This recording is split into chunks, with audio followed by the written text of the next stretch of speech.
मुंशी प्रेमचंद द्वारा लिखित रचनाओं की श्रृंखला में उनके लोकप्रिय उपन्यास प्रतिज्ञा का दूसरा अध्याय।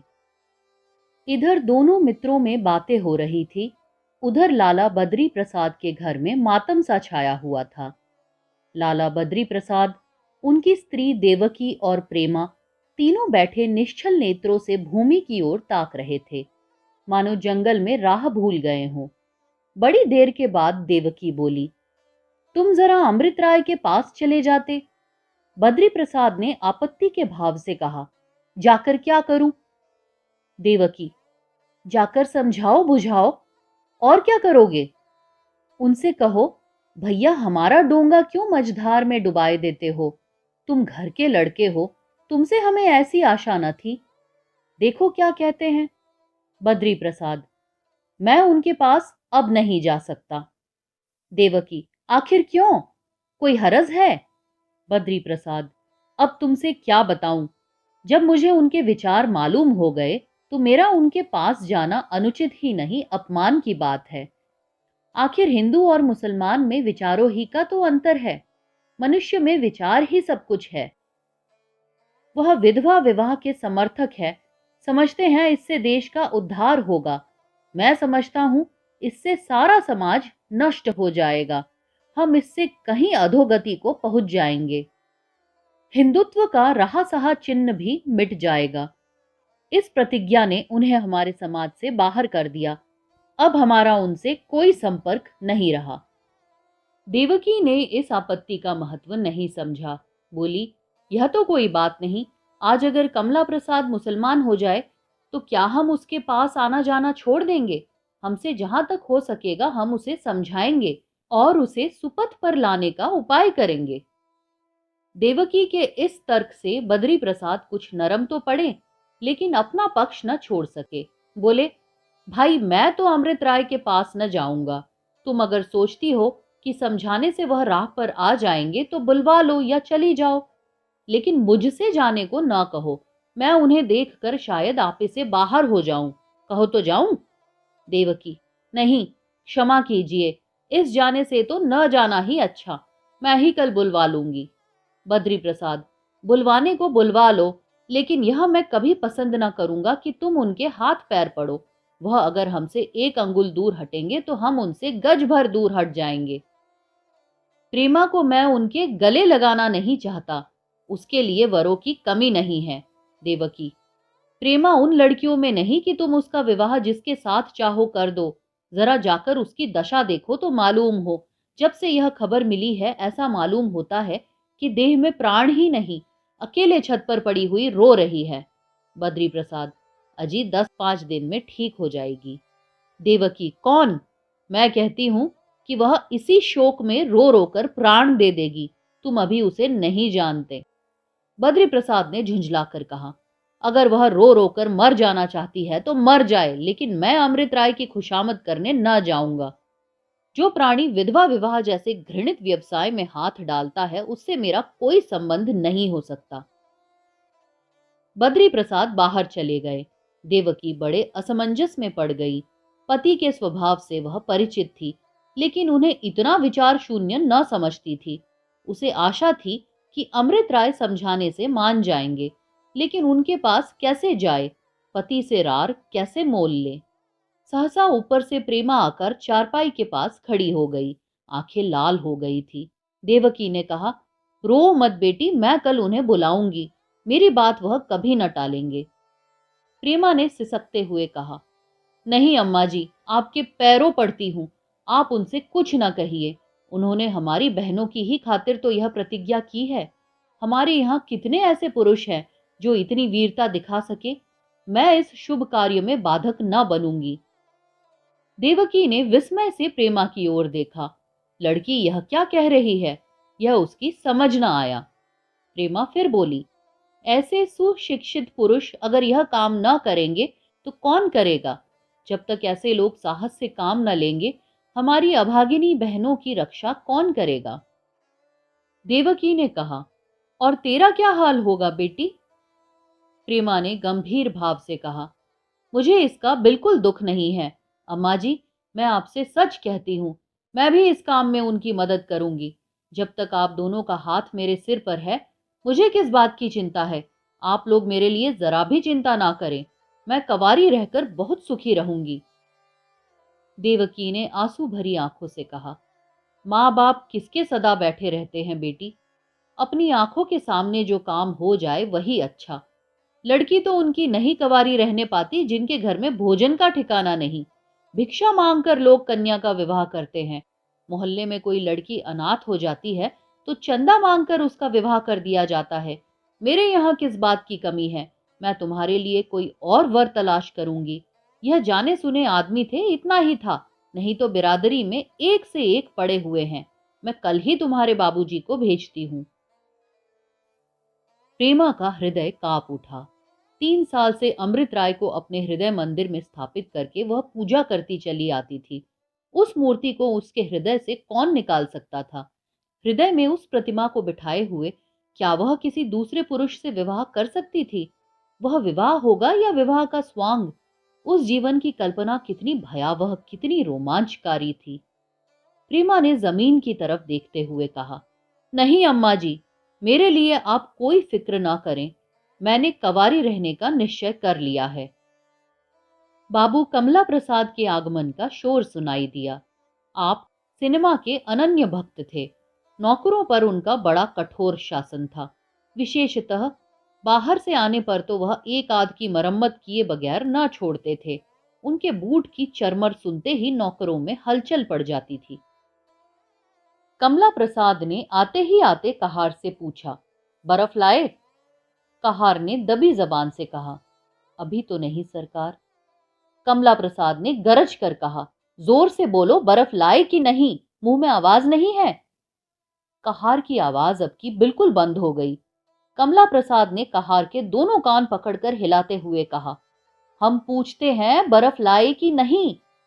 कहार ने देखा कि अब बिना मुंह खोले कानों के उखड़ जाने का भय है, तो धीरे से बोला, नहीं सरकार। कमला प्रसाद, क्यों नहीं लाए? कहार, पैसे न थे।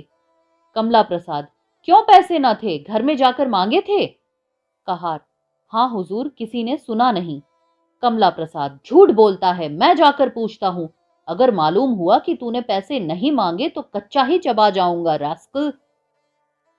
कमला प्रसाद ने कपड़े भी नहीं उतारे, क्रोध में भरे हुए घर के अंदर आकर मां से पूछा, क्या अम्मा, बदलू तुमसे बर्फ के लिए पैसे लेने आया था? देवकी ने बिना उसकी ओर देखे ही कहा, आया होगा, याद नहीं आता। बाबू अमृत राय से तो भेंट नहीं हुई? कमला प्रसाद, नहीं, उनसे तो भेंट नहीं हुई। उनकी तरफ गया तो था, लेकिन जब सुना कि वह किसी सभा में गए हैं तो मैं सिनेमा चला गया। सभाओं का तो उन्हें रोग है और मैं उन्हें बिल्कुल फिजूल समझता हूं। कोई फायदा नहीं। बिना व्याख्यान सुने भी आदमी जीता रह सकता है, और व्याख्यान देने वालों के बगैर भी दुनिया के रसातल चले जाने की संभावना नहीं। जहां देखो वक्ता ही वक्ता नजर आते हैं। बरसाती मेंढकों की तरह टर टर किया और चलते हुए अपना समय गवाया और दूसरों को हैरान किया। सबके सब मूर्ख हैं। देवकी, अमृत राय ने तो आज डोंगा ही डुबो दिया। अब किसी विधवा से विवाह करने की प्रतिज्ञा की है। कमला प्रसाद ने जोर से कहकहा मारकर कहा, और ये सभाओं वाले क्या करेंगे? यही सब तो इन सभी को सूझती है। लाला अब किसी विधवा से शादी करेंगे। अच्छी बात है, मैं जरूर बारात में जाऊंगा, चाहे कोई और जाए या न जाए। जरा देखूं नए ढंग का विवाह कैसा होता है। वहां भी सब व्याख्यानबाजी करेंगे। इन लोगों के किए और क्या होगा। सबके सब मूर्ख हैं, अक्ल किसी को छू नहीं गई। देवकी, तुम जरा उनके पास चले जाते। कमला प्रसाद, इस वक्त तो बादशाह भी बुलाए तो न जाऊं। हाँ, किसी दिन जाकर जरा कुशल क्षेम पूछ आऊंगा। मगर है बिल्कुल सन की। मैं तो समझता था इसमें कुछ समझ होगी, मगर निरा पोंगा निकला। अब बताओ, बहुत पढ़ने से क्या फायदा हुआ? बहुत अच्छा हुआ कि मैंने पढ़ना छोड़ छाड़ दिया। बहुत पढ़ने से बुद्धि भ्रष्ट हो जाती है। जब आंखें कमजोर हो जाती है तो बुद्धि कैसे बची रह सकती है? तो कोई विधवा भी ठीक हो गई कि नहीं? कहाँ है मिसराइन? कह दो अब तुम्हारी चांदी है, कल ही संदेशा भेज दे।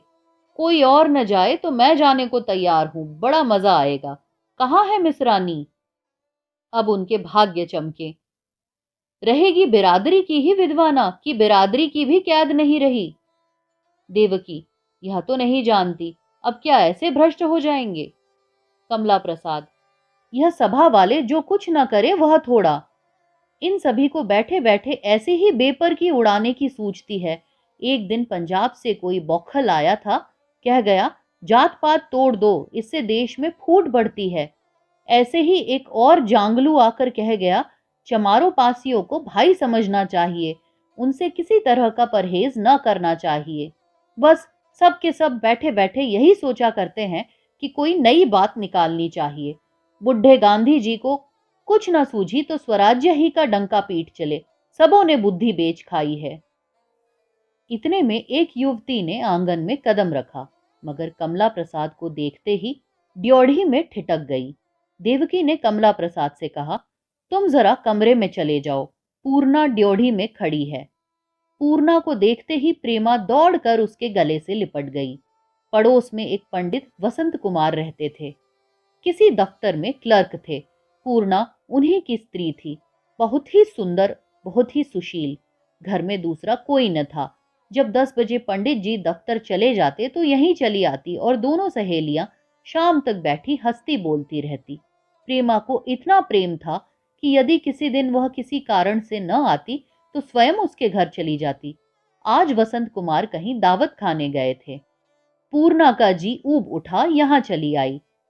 प्रेमा उसका हाथ पकड़े हुए ऊपर अपने कमरे में ले गई। पूर्णा ने चादर अलगनी पर रखते हुए कहा, तुम्हारे भैया आंगन में खड़े थे और मैं मुंह खोले चली आती थी, मुझ पर उनकी नजर पड़ गई होगी। प्रेमा, भैया में किसी तरफ ताकने की लत नहीं है, यही तो उनमें एक गुण है। पतिदेव कहीं गए हैं क्या? पूर्णा, हाँ, आज एक निमंत्रण में गए हैं। प्रेमा, सभा में नहीं गए? आज तो बड़ी भारी सभा हुई है। पूर्णा, वह किसी सभा समाज में नहीं जाते। कहते हैं ईश्वर ने संसार रचा है, वह अपनी इच्छा अनुसार हर एक बात की व्यवस्था करता है, मैं उसके काम को सुधारने का साहस नहीं कर सकता। प्रेमा, आज की सभा देखने लायक थी, तुम होती तो मैं भी जाती।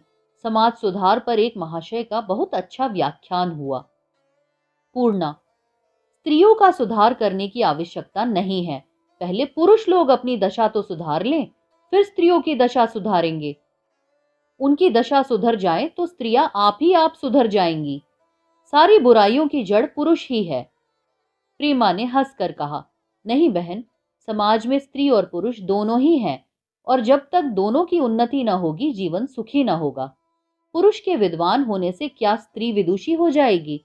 पुरुष तो आखिरकार सादे ही कपड़े पहनते हैं, फिर स्त्रियां क्यों गहनों पर जान देती हैं? पुरुषों में तो कितने ही कवारे रह जाते हैं, स्त्रियों को क्यों बिना विवाह किए जीवन व्यर्थ जान पड़ता? बताओ, मैं तो सोचती हूँ कवारी रहने में जो सुख है वह विवाह करने में नहीं है। पूर्णा ने धीरे से प्रेमा को ढकेल कर कहा, चलो बहन, तुम भी कैसी बातें करती हो, बाबू अमृत राय सुनेंगे तो तुम्हारी खूब खबर लेंगे। मैं उन्हें लिख भेजूंगी कि यह अपना विवाह न करेंगी, आप कोई और द्वार देखें। प्रेमा ने अमृत राय की प्रतिज्ञा का हाल न कहा। वह जानती थी कि इससे पूर्णा की निगाह में उनका आदर बहुत कम हो जाएगा। बोली, वह स्वयं विवाह न करेंगे। पूर्णा, चलो झूठ बकती हो। प्रेमा, नहीं बहन, झूठ नहीं है, विवाह करने की इच्छा नहीं है, शायद कभी नहीं थी। दीदी के मर जाने के बाद वह कुछ विरक्त से हो गए थे। बाबूजी के बहुत घेरने पर और मुझ पर दया करके वह विवाह करने पर तैयार हुए थे, पर अब उनका विचार बदल गया है। और मैं भी समझती हूँ कि जब एक आदमी स्वयं गृहस्थी के झंझट में न फंसकर कुछ सेवा करना चाहता है तो उसके पांव की बेड़ी न बनना चाहिए। मैं तुमसे सत्य कहती हूँ पूर्णा, मुझे इसका दुख नहीं है। उनकी देखा देखी मैं भी कुछ कर जाऊंगी। पूर्णा का विस्मय बढ़ता ही गया। बोली, आज 4 बजे तक तुम ऐसी बातें न करती थी, एकाएक यह कैसी काया पलट हो गई? उन्होंने किसी से कुछ कहा है क्या? प्रेमा, बिना कहे भी तो आदमी अपनी इच्छा प्रकट कर सकता है। पूर्णा, मैं एक दिन पत्र लिखकर उनसे पूछूंगी। प्रेमा, नहीं पूर्णा, तुम्हारे पैरों पड़ती हूँ, पत्र वत्र न लिखना, मैं किसी के शुभ संकल्प में विघ्न न डालूंगी। मैं यदि और कोई सहायता नहीं कर सकती तो कम से कम उनके मार्ग का कंटक न बनूंगी। पूर्णा, सारी उम्र रोते कटेगी, कह देती हूँ। प्रेमा, ऐसा कोई दुख नहीं है जो आदमी सह न सके। वह जानते हैं कि मुझे इससे दुख नहीं हर्ष होगा, नहीं तो वह कभी यह इरादा ना करते। मैं ऐसे सज्जन प्राणी का उत्साह बढ़ाना अपना धर्म समझती हूँ, उसे गृहस्थी में नहीं फंसाना चाहती। पूर्णा ने उदासीन भाव से कहा, तुम्हारी माया मेरी समझ में नहीं आती बहन, क्षमा करना। मैं यह कभी न मानूंगी कि तुम्हें दुख न होगा। प्रेमा, तो फिर उन्हें भी होगा। पूर्णा, पुरुषों का हृदय कठोर होता है। प्रेमा, तो मैं भी अपना हृदय कठोर बना लूंगी। पूर्णा, अच्छा बना लेना। लो अब ना कहूंगी। लाओ बाजा, तुम्हें एक गीत सुनाऊं। प्रेमा ने हारमोनियम संभाला और पूर्णा गाने लगी। तीसरा अध्याय अगले वीडियो में। नमस्कार।